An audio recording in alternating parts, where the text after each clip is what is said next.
Before light, before the sky or earth, before any living being, there existed only an eternal ocean of nothingness, known as Brahman, the absolute essence, unborn and undying.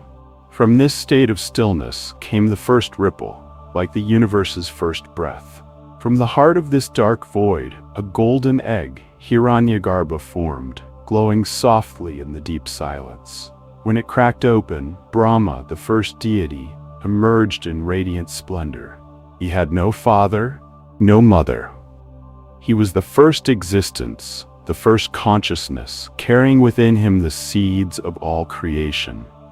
Brahma looked around and saw emptiness. Space had no form, time had no meaning, and so he began to create. Brahma began shaping the cosmos from the void. Through his divine will, he brought forth the four cardinal directions, time and the five elements: earth, water, fire, air, and ether. The sun rose, the moon appeared, and the stars began to move in rhythm. He then created the gods, the devas, followed by the asuras, beings who would challenge cosmic order. Heaven and earth began to take form under Brahma's vision. From his own body, he brought forth Saraswati, the goddess of wisdom. She became his eternal companion and inspiration. Brahma is unlike any other deity. He has four faces, each looking in a cardinal direction. They symbolize complete awareness, intellect, reason, emotion, and intuition. Every time he breathes out, time flows. Every time he opens his eyes, a cosmic cycle begins. When he closes them, all returns to void.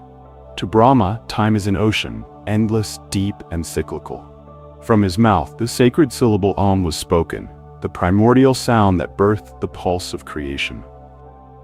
From Brahma came the first ancestors of humankind, 10 sages known as the Manus and the Saptarishi, 7 great seers.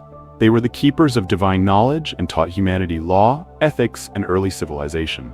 Brahma didn't merely create humans as a craftsman shaped statues. He gave them consciousness and free will, which made them noble, but also vulnerable to straying from dharma, righteousness.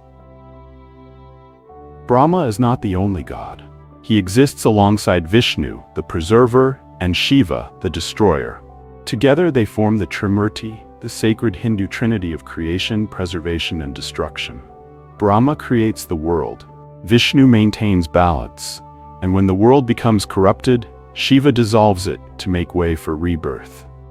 Strangely, Brahma has few temples. People pray more to Vishnu and Shiva.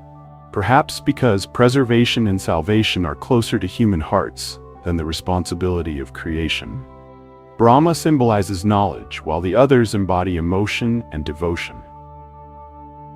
Though he is the creator, Brahma was gradually forgotten.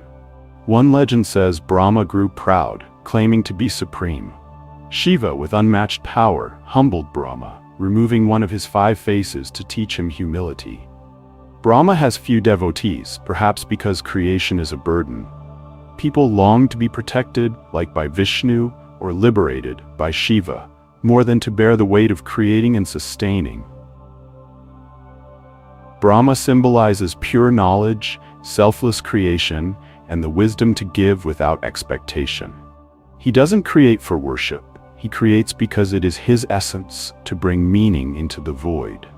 In Hindu philosophy, Brahma is not only a deity, he is also a metaphor for the highest intelligence within us. Anyone who seeks meaning, who creates art, who questions life's purpose, is touching the Brahma within.